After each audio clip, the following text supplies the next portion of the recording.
mean, I'm not disputing. I imagine Jesus existed, this man, and these people recorded the events that happened. I imagine that happened. I'm not disputing that. Just that it's probably, things have been probably slightly altered over time. Jesus Christ is unique in history, absolutely unique. There is nothing that came before him. Nothing. What about Dionysus, the god of alcohol, who had 12? The Greek god of wine.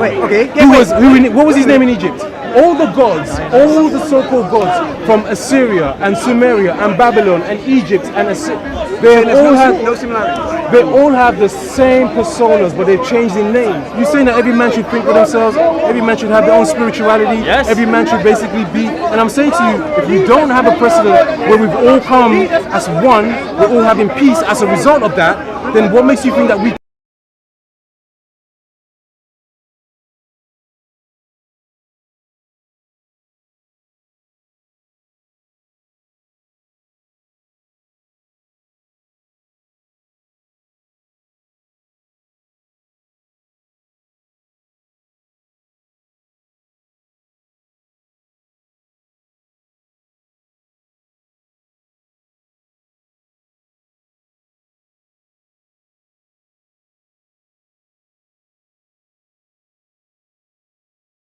want to discover. I want to understand. But if you don't want to talk, it's cool. I'm looking for conversation. So what's your standpoint? I'm a Christian. Can you tell me about it? Why? So Jesus Christ is ahistorical by our right. We have testimony both within and without the Bible. We know that this person made certain claims and he did certain things. And historically they have been attested to. We have eyewitness testimony, as well as we have outside of the witness testimony. We have the history, we have the historicity of the Bible, we have church fathers, we have Tacitus, Justin Martyr, we have all these, we have so much evidence for our manuscripts. Right? Our manuscripts, we have over 5,000 Greek manuscripts, another 35,000 Latin manuscripts. We have Georgian, Armenian, we have North Africa. We have more history for the person of Jesus Christ than we do for Julius Caesar, Hannibal, Plato, Aristotle, or anybody in antiquity. Okay, interesting. Well, what about if I say that you're saying the number of scriptures and things written about this man or this time period, but I'm pretty sure that in other parts of the world they have many scriptures written about their famous historical figures, such as in Vietnam or in China, or maybe in India with the Hindus. You know, they have a lot of information about what happened then. The Christian you know what faith. I mean? So the number of information for me doesn't constitute truth. But you believe in Plato? I've heard that Plato existed. You believe in Aristotle? I don't know about the word belief. It's the wrong word. Like, I don't believe you accept that there was a person called Aristotle? I've heard that there was, and I've read his writing, yeah. Was John F. Kennedy, was he assassinated? I've seen a video of it, it looks like it. Was Abraham Lincoln, was he shot? I don't know where you're going with this, so you might get because the point. What I'm trying to say is, the way history works, right, is usually we have something called speculative history. So for instance, yesterday's history. But we can only speculate exactly what certain things are. And so when we look at ancient figures in antiquity, read, for instance, like Shakespeare or Aristotle, Plato, the books that we have regarding these persons are approximately 400 years after they lived, 500 years, 1,000 plus after they lived. But with Jesus Christ, it's totally opposite, because we have from the first century, from the time he lived in, we have works, we have books, we have the ahistorical canon. And so history is very important. It's very important. You cannot go forward until you understand what history is. Right? You can't base your future on something abstract. It needs to be based on something that's happened already. Right? Are there different interpretations of history, though? Well, no, I don't believe they are. No. No. Well, surely there must be, because as the history has been recorded, it'll be recorded by different men and women, right? And those men and women have got different ideas or preconceptions or things that they might put emphasis on. Yeah. So therefore that gets passed down. Yeah.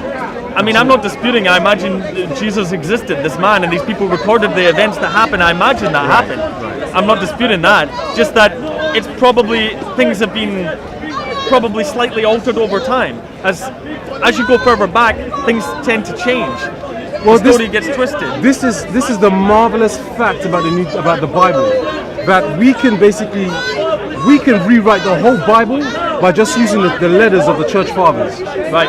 So the church fathers, they existed between the patristic age, right, and the first century. Right. I mean the 4th century. And these guys, they were writing to one another, and every time they wrote, they would write verses out from the Bible. And so now we can basically do the whole Bible just Build using it back from that. Okay. Now this is we're talking about 2,000 years old. So we can go back to the first church fathers. We're looking at from Justin Martyr. We're looking at people like all the way to the 4th century, like Tertullian, and we can reconstruct the whole Old and New Testament just using their works. Interesting. Good. I got another question for you. Sure. Thank you.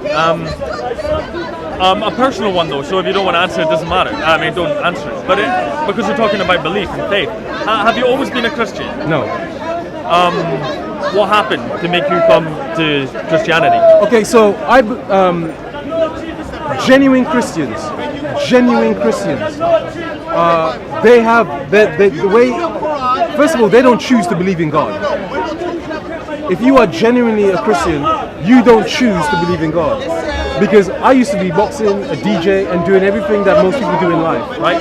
And then I have an experience. The experience is now a catalyst for me to begin to read about this book called the Bible. Right. That now becomes that determines, okay, that clarifies, that gives me the kind of like methodology, that explains the experience I have. If you don't have the experience, there's no way you can begin to say, okay, I'm going to believe in God.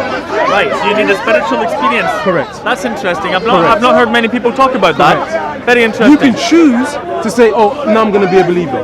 But somebody can come around and can dissuade you by using intellectual. So for instance, if I take you to the Grand Canyon and you see it and experience it, nobody can convince you when I bring you back that it doesn't exist. It's your experience. Right. And in the same way, the way God begins every spiritual Christian's journey is that they have an experience, and that experience is like, wow, what is this? That now begins the journey. Got another question. Sure. Very interesting. I don't want to interrupt you. Just like I want to keep it moving. So this is more about opinion. Because of what you said there, I find it very interesting about spiritual experiences. I've had spiritual experiences of my own. Do you think you should teach children about religion? Should you educate your children to be Christians as they have had no spiritual experiences themselves? You know what I mean? Well, let me clarify something. Children, for instance, do not necessarily know spiritual things, but they are aware of moral things. They are aware of right and wrong. Well, yes and no. But you don't need to teach them religion for them to know that. Well, the problem, absolutely, you're absolutely right in that. But the thing is, it's like children, it's all about their person, right? Their person is being developed. So from a time of childhood, they are learning the distinction between right and wrong, what's good and bad. Yep. Should they steal? Should they lie? And if you bring your child up in this way, it's more than likely that they can acknowledge that there is a God who gives them the commandments, right? Don't lie, don't steal. So I know many young people, young children, and the first thing they say is like, who taught us this? Who taught us how to be this? Why should we do this? Right. But gradually, when they begin to acclimatize to this experience themselves, not doing bad and evil, then it becomes accepting that, yeah, there is a God. There is a God. They themselves are brought into the experience by them choosing, I won't lie. I won't disobey my parents. Okay. I will try and conduct myself in a way. So yeah, it happens in both ways. But do you believe it's possible for a child to be educated in morality without the mention of God? Because for me it was the case. Yes. And for others I imagine it's the case. Oh yes. Alright, so it's not connected. For me that those two are not connected. Like having a conception of morality and a belief in God are definitely not connected. I mean, most people who don't believe in God, they bring their children up to say, don't lie, don't steal. Right. Be nice, be gentle. Because it's social, it's what we need to be socially accepted. Culturally speaking, socially accepted, for us to be accepted with one another, to formulate respect and build respect to other people. Okay. You don't need religion. You don't need. But I have to clarify something. I am not religion. I don't have a religion. Right. I'm a Christian. And the Christians, like, you don't have a religion with your mom and dad. You have a relationship. And in the same way, the person of Jesus Christ, he is not a historical entity, a martyr from history. We don't believe in the historical Jesus. We believe in the living Christ, the Christ of today. So he's still alive. The man never existed. Oh yes, he existed, Right. but he's still living. Okay. Right. The conception of the idea, the energy of it. No, the person, the spirituality of it. Okay. Right? So he is actually, so the Bible makes it very clear that he's eternal, that he's ever living, that he has no beginning and he has no ending. But there's no point in time when he begins to have an existence. No, the Bible makes it very clear that he is the Word who was in the beginning was with God, and the Word who is God. And that this Word continues today, right now. Okay. I got a question. So from your position or from the Christian position, maybe it's a difficult question to ask. What are humans? What are we? What is our essence? What is our purpose? I know it's a very deep question. So the Bible makes it very clear that human beings are made in his image and likeness. The way a glove is made in the image of a hand, right? Now what do you do with a glove and a hand? The hand gets into the glove. So the purpose that God, when God makes man, he makes man with the intention that he would be his content, and that man would now be his expression. But do we not have godliness within ourselves? Well, yes, to a certain extent you do. You have kindness, you have hope, you have a certain amount of love. But all of these things are shadows of the real thing. That's why you can hate. That's why you can feel rebellious, right? One minute you can be kind and gentle and nice. The other time you can be full of wrath and hate and anger, right? Because the Bible makes it very clear that man has fallen from a particular condition, a particular state. That's why you can feel these things. And these, I should make it very clear. Human beings right now are not the human beings that God made. Right? No. Why not? Because you have something in your nature that is called sin. And that sin, right? That because of sin in you, you now consider God to be an enemy. According to Colossians. You really say, I don't even believe in God because of the sin in you. Right? I think that's a bit of a jump.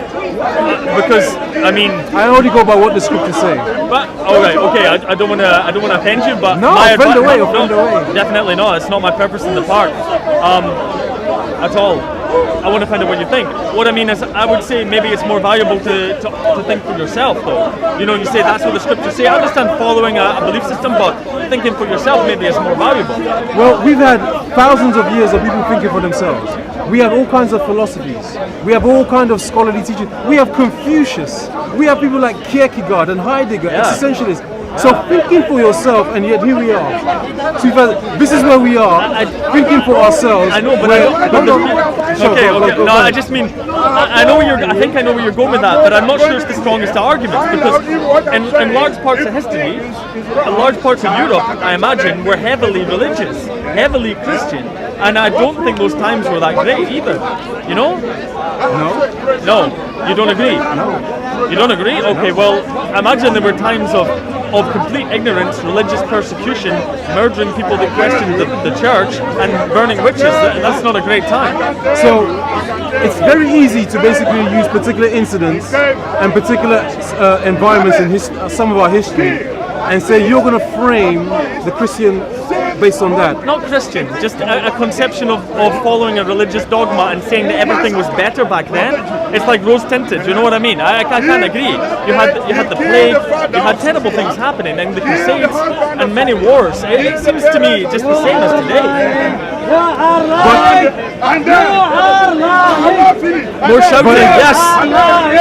But again, if you look at things, I mean, this is what I'm not saying I don't believe in religion, because if I believe in religion, I have to accept Catholicism and the paedophilia. Right. If I'm a religious man, I have to believe in what's happening in Ireland between Protestant and Catholic. Right. If I'm a religious, I have to look at the Church of England, the split between the Church of England based upon homosexuality. Right. But this is why I say to you, I'm a Christian because of the person of Jesus Christ.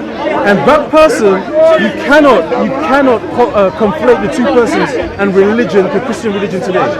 Because the Christian religion today, there's a lot of doctrines, there's a lot of culture, and there's a lot of practices which are nothing to do with this, but they are more historical and they're more tradition, right? They're part of the European or African or South American tradition, which is now part and parcel of their Christian life. Right. But it has nothing to do with the scriptures themselves. Okay, so you let me see if I get you right. Is you don't associate yourself with any other religion, any other Christian dogma, or you have a personal belief?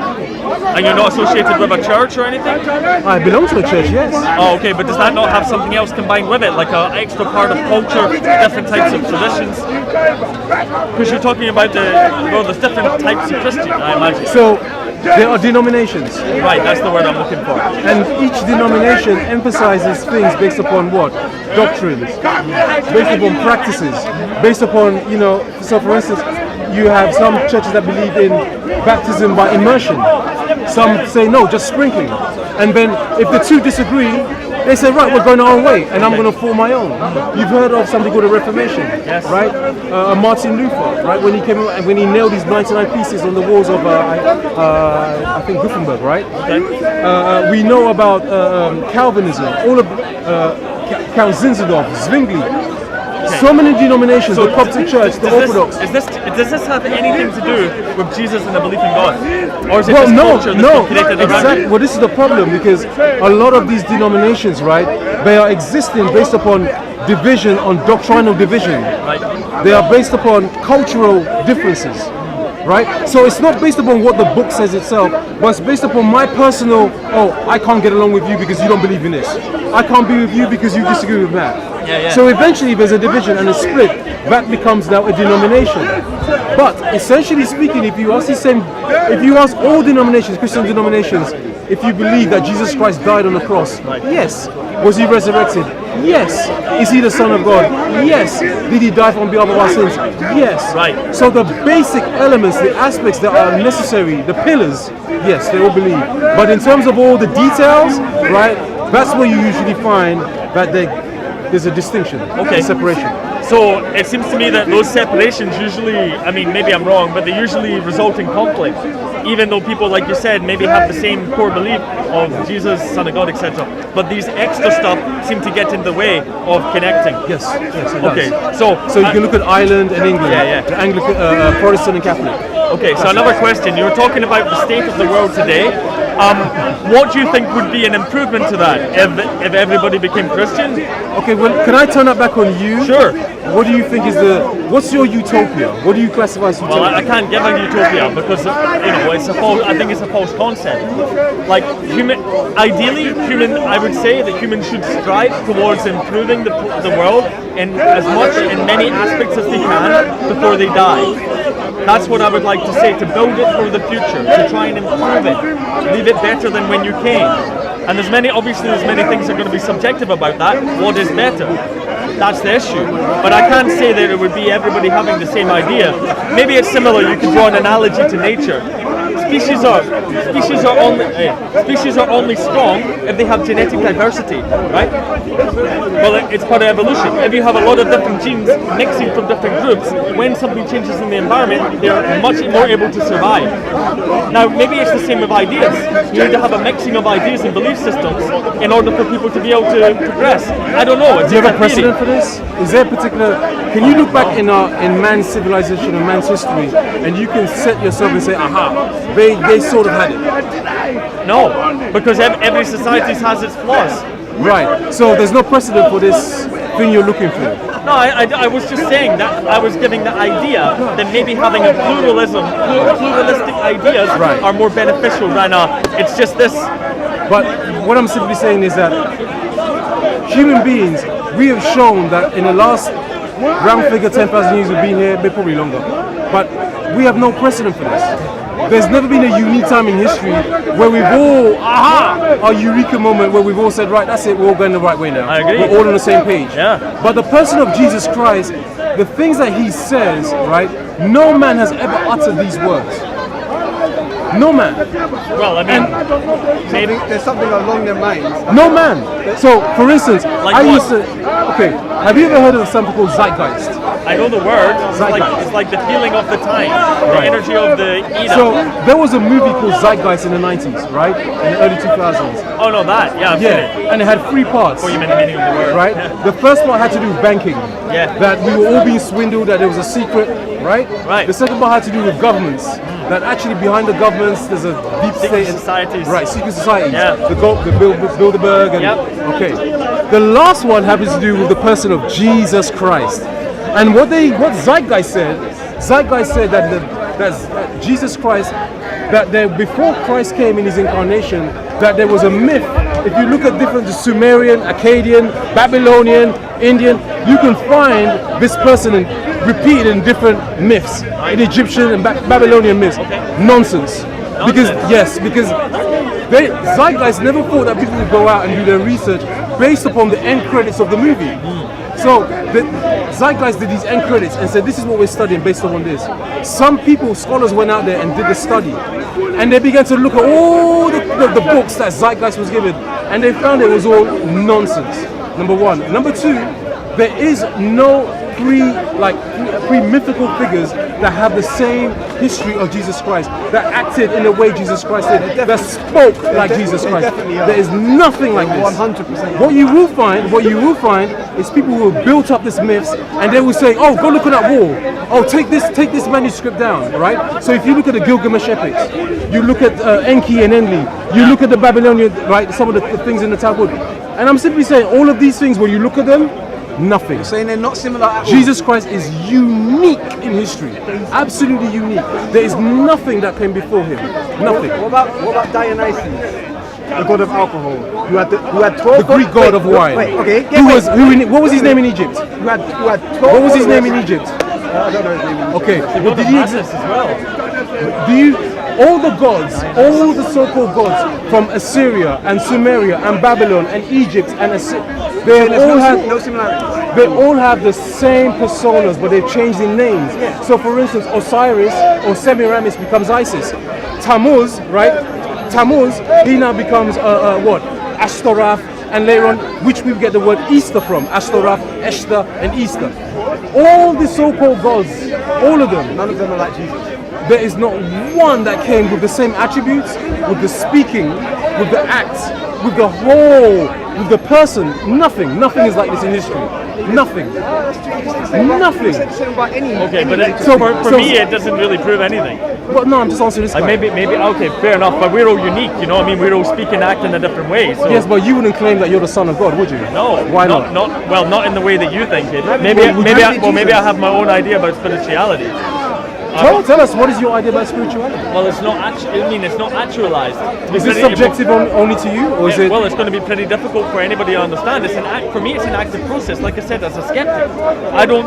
When people tell me that they have, I'm not one to attack your beliefs. That's not my chat, right?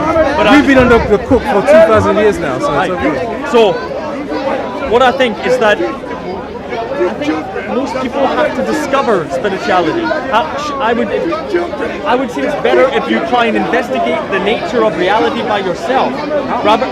Well, that's the question. By thinking, by pondering, by traveling the world, by meeting people. That's just philosophy.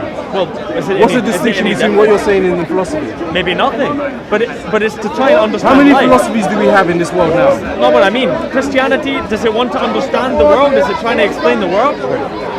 How many philosophies do you think exist right now in the world? Well, many. Millions? Many. Millions? I would agree, millions.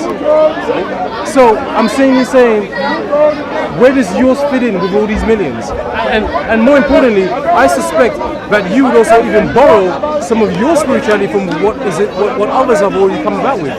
Possibly. Because human beings, we always borrow from others. Our philosophies, our scholarly content, we borrow from other people's books. We borrow from other people's ideas. This is the way we so-called evolve, so supposedly. This is why Christianity stands alone in this aspect, in this respect. Why? It seems the same as any other belief system. But I've just told you, there is nothing like the person of Jesus Christ. There is nothing before him. In mythology, in history, nothing like this. So when I say to you that there is no ancient God who came and said, I will die for the whole world. There is no God who said, I'm the light of this world. Right. There is no God who says, I have a father in heaven. I understand, but imagine this guy starts saying that. But that's hypothetical. We're losing historical. You could do it yourself. You could tell me those words and say it's from you. It doesn't prove it to be the case. I don't understand the crux of the argument. If you basically use yourself, right, your subjective experience, and you say that, yes, you have some kind of spirituality, no one is going to argue with you. We might say he's this, he's that, but we're not going to argue because it's your own subjective. That's what the world is. Maybe that's the best way. But here's the point. Look at the world you live in today. I look at my own actions. No, but you live in a world of 7 point something billion people. Africa, Asia, look at the whole world today. Look at what we have as a result of so-called philosophies. Look at the wars, the diseases, the plagues. Look at the... Part of being human. No, it's not part of being human. No? No. I think so. How can it be part of the... What makes people have wars and at the same time build hospitals? Yeah, easy. You What? look after your own people when you fight the unknown. People have wars and at the same time they build hospitals. Why? Well, because our morality works on the basis that it's not applied to everybody equally. You want to help and support the people in your tribe, in your group, in your genetic ancestors, or genetic relatives, sorry. And if you have competing groups around the world, or on the next village over, they're naturally your enemies. Why? What's part of? Well, I mean, that's what we see in history. No, it's not. No? You just told me the world is full of wars and terror. It is and violence. now. And it wasn't in the past? Well, the Come whole on, man. world, first of all, the whole world wasn't known in history, right? We hadn't basically gone to every single continent, number one. Sure, but they have their now, own recorded history and we can read it. Well, that, again, you can read it, and you can come to whatever conclusions you want to. But what I'm simply saying is today, the whole world, right, is inhabited. Every continent, country, we know of it. Yeah. But we cannot find peace. But there is no peace. There is war. There is everything. There's always been war. No, but that's what I'm trying to say, right? Okay. I'm asking you, I'm saying, this utopia that you want. I didn't say anything about utopia. I said it wasn't possible. Right, and I was asking you, say, is there precedent from the past? You said No. So then, what makes you think that it's achievable? I didn't say it was achievable. No, I'm asking you, what makes you think it's It's achievable? not. Then if it's not, then why do Utopia you? is not achievable because it's. Then why do you adhere to it? Do I? Yeah, you say you're looking for your own. Say that. You're saying that every man should think for themselves. Every man should have their own spirituality. Yes. Every man should basically be. And I'm saying to you, if you don't have a precedent where we've all come as one, we're all having peace as a result of that, then what makes you think that this thing is achievable? I don't really understand your question. Like, Does anybody understand my question? Okay, well, I don't understand your question. But from my perspective, personally, I don't think. What are you looking for? What are you looking for? What am I looking for? Because I use the word utopia and it's kind of all inclusive. But what are you looking for? What's your ideal world? Where people think for themselves. They do that now. Are you sure? Yes. I'd very much doubt Hold it. on. Don't you think for yourself? I would imagine so, but I'm heavily What do you mean you influenced. imagine so? You either do or you don't. Because I'm heavily influenced by the world around me. I can't deny that. And so you think that people thinking for themselves means they're not influenced by Not what I mean. You will understand what I mean. Sure. What I'm trying to say is that You do some if you talking. live in an environment, well, let's take an example. If you're born into, let's say, a Muslim country, right? Everybody you know is Muslim. Everyone's talking about Islam. You don't know anything different. You're brought up from a young age. You're taught it in school. You're taught it in religious school. Your worldview is Muslim at that point, right? That's what I'm saying. And I would say that if you do that with children especially, as they tend to absorb everything that they're told as a survival mechanism from, I would argue, evolution, you would dispute me, it doesn't matter. You can observe that happening, right? If you teach them about religion, they take it deep into their mind and hold it to be true. And then they grow up and their minds are biased. They're not, I would say at large time, it's very difficult to think for yourself when you have so much influence pushing you in one direction. Maybe I'm a product of the same thing, but that's what I'm come from talking a about. religious background? No, You know what I mean? Your parents? no, none. So do you think that everybody who comes from a religious background has these subjective biases? Everybody has biases, and I'm not holding it against religious people or broad. I'm not holding it But against religious them. people I'm become saying, atheists too, right? I know, but everyone has that bias. So what I'm trying to tell you is that how much people are thinking for themselves and how much is ideas that they've been told are correct is highly there, it's right up there. On the one hand, I would also say that's also very human. But you were telling me that human nature is not human nature. I'm talking about war and conflict. And I think I was destruction. dealing with something very specific. Okay. All I'm simply saying is it's very human for us to grow up in a particular environment and leave that environment holding on to the things that we've been taught. Yeah, right. It's very human, That's part of our development. right? It's in our DNA to hold on to things that we know or we think we know. It's just who we are. Yeah. So that's normal. Right. So I would say that most people are not thinking truly for themselves. They're not questioning their dogmas. So you're looking for somebody in this world who's not influenced at all. No. I'm saying it would be a better place if people question what they're told. So philosophers question what they're told. So they critique. It's called critique, right? Back and forth, right? Christians critique and question some of the things that they've been told. Good. Right? So for instance, today we no longer believe in purgatory, right? We no longer believe that simply in the doctrine that Jesus Christ is not God. Right. We question. Yep. We go on. We build. Yeah, good. That's just part of being human. Okay, that's a good thing. It's a normal thing. Right. So, But it sounds to me that you want to do the approach of no man's an island approach. That you want to be your own individual, standing, right, without leaning or borrowing on anybody's ideology, and yet still somehow being a full-grown man thinking for yourself. And I'm simply saying that that's not what it means to be a human being. what does it mean then? Well, human beings, right, we are like bees. The goal is honey, but the only way we produce honey is by us in a corporate way, right? We all have to function together in order to produce something sweet, in order to produce something corporate. What do you mean? Like production of society? I'm simply saying that we are corporate. Our genes, who we are human beings, we are more corporate than we are We're the individual. collective. Yes. Yeah, we are meant We to be can be collective. individual. We can be individual. yeah. But to be individualistic, which is what you're suggesting, which is basically think for yourself, have no kind of outward influences. No, I didn't say that. But think for yourself for sure. But, No, but we do that now. okay. Human beings do that now. Sorry, you guys think for yourselves, right? Hopefully you guys think for yourselves. Nobody, I mean, you have bias, but nonetheless you still think for yourself. It's the same with everybody else, right? I'm pretty sure you do understand what I'm talking about, where honestly, I'm coming from. honestly. No, I don't try to deceive you or anything. I'm just going by what you're saying. I'm just formulating the argument according to what you say.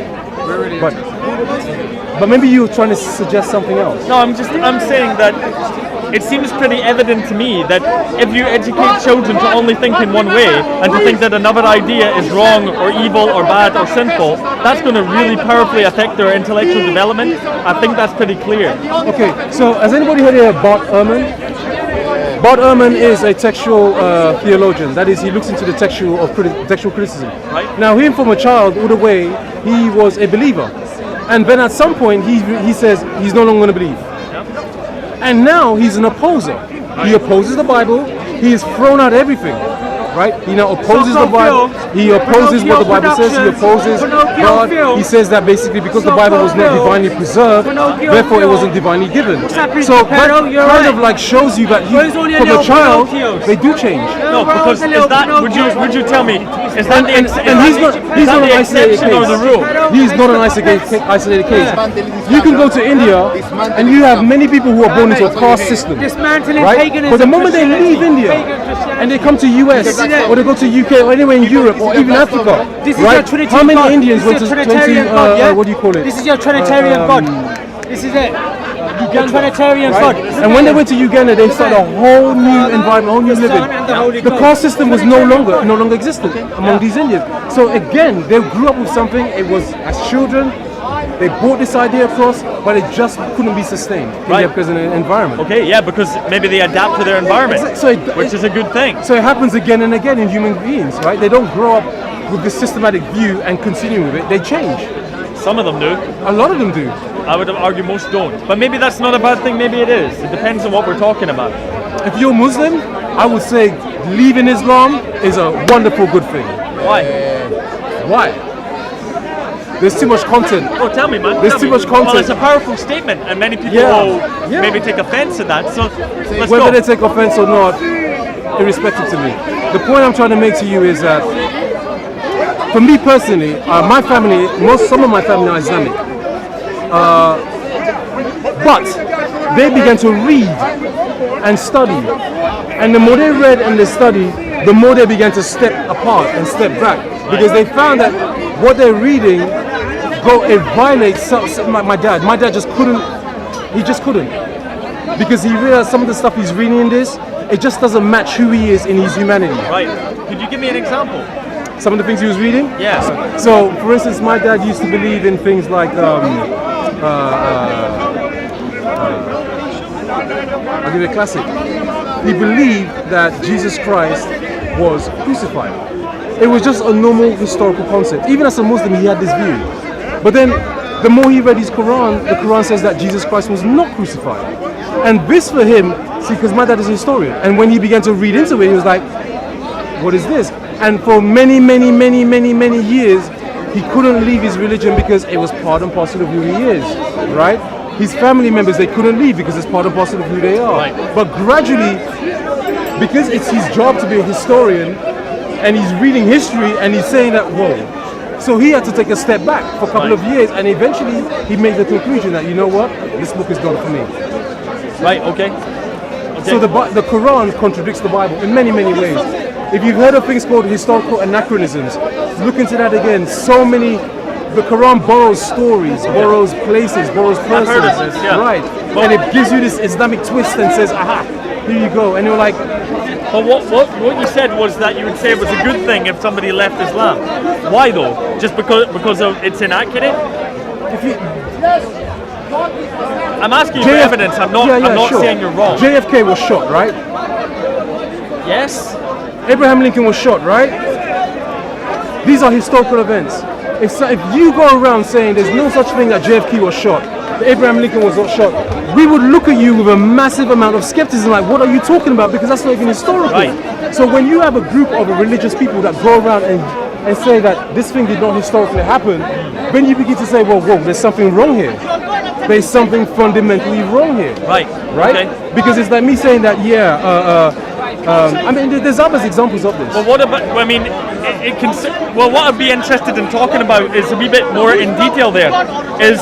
It only can. I'm not one to put words in your mouth, but does it only concern you that it's maybe some things in its history are inaccurate? What about its morality? What about its teachings? You don't reflect on that? Again, when I look at Muhammad's ethics and I look at Muhammad's morality, I cannot compare Muhammad to any prophet in the Bible. He stands alone. It's like having a brick wall made of gold, and in the middle of it you have one made of wood, and it's painted white. It just wouldn't stand in the same thing. When you compare, and this is what I say, all you need to do is compare and contrast Muhammad with any biblical prophet, and you just realize he stands alone. It's just impossible to put him in the same frame. Right, in the same paradigm as prophets. Yeah, okay. Right, it's impossible. So, the God of the Bible, of the Old Testament, New Testament, he defines what a prophet is because he gives the prophets, right? He's the one that gives, he calls what a prophet is, and he says what a prophet is not. Right. So, when you have a man from Arabia 700 years after the Bible has been canonized for 300 years, Jesus Christ has now been, Christians have been persecuted for 300 to 400 years in the Roman Empire by the Byzantine Empire. This man comes along 700 years after the fact, and some of the things he begins to say are contradictory, not just to history, but to the faith of Jesus. You're like, whoa, what is this? Instead of then you ask the adherents. I say, listen, did Muhammad ever make a trip to Israel? No, he didn't. Could he speak Hebrew or Aramaic or any other Semitic language? No, he couldn't. Then how did he come to these conclusions? Apparently an angel spoke to him. Was there any witnesses of this angel? No, there were no witnesses of this angel. Have there ever been though? You know what I mean? It's more like something you hear in your head, it seems, which concerns me. But well, when we're talking about angels, you look at the way Muhammad has this interaction with an angel. Again, it's fundamentally different than the way Jews in the past or Christians in the future have relations with angels. yeah, I've heard that. It's fundamentally different. It was like terror and fear. He grabbed him by the throat, up a wall, says read 3 times. Muhammad comes out the cave, he's in fear and trembling. He runs outside. His wife is the one who makes the suggestion, go to a man, a Christian, a Nestorian by the way, and study what Nestorianism. But he goes to this man, and this man is the one that makes the suggestion, Muhammad, he makes his account, look, this is what happened to me, blah, blah, blah. Then the Christian says, yeah, I suspect you just met Jibril, the angel. Right. Now, from that point on, Muhammad now makes the assumption that, yeah, I met Gabriel. But the angel never gave a salutation to him, apparently. Yeah. The angel never introduces itself. It never makes a and this is why I say it's fundamentally different from any other, because in the past, When an angel, for instance, appears to Daniel the prophet, or Zechariah, Right. or Mary, the interaction is fantastically different. So you automatically realize that whatever happened here, So you believe in angels, right? yes sir, Do they have effects in the modern world? Do they interact? Do They will. Do they intervene? they will, and yeah they do. So the Greek word for know is both ginosko and oida. There is both the objective knowing and then there's a subjective knowing, experiential. So for instance, if I have an apple and I say, how do you know this apple? You can't look at the smell and the shape and the colors and you can say you know it. True. But the other way is you take a bite, then you subjectively know it. With angels, it's in the same principle, right? You have to have a subjective experience. So there are millions of people on this planet who've had some experience of some of the angelic hosts. Some is true, some is false. We can only go by what they say, but what they say has to be used. But they have to use fit what they're saying within the framework of the Bible. Right. If it doesn't fit in that framework, then we know that something else is going on, like Muhammad. Even if it does fit in that framework, how do you know they're telling the truth? We don't. But they wouldn't necessarily. I mean, I try to use, for instance, the principle of embarrassment, right? So, for instance, if my best friend came to me and said, "Hey, Helen, I just had an experience with an angel," and I would say to him, "Well, okay. If my worst enemy came to me and said, everything that you said is true because I've had an experience with an angel," it's more than likely I'm believing him because he's my worst enemy. He's hated, but now by his own admission, he's now believing because of Why certain did they take experience. this dog, man? Yeah, that's He comes every time and sits and barks all the time. God in Christ. Soko Films. This is the main man. Someone. Thank you, man. Buddy, I think we had a good discussion. Hopefully, we learned something from both. Christ Jesus.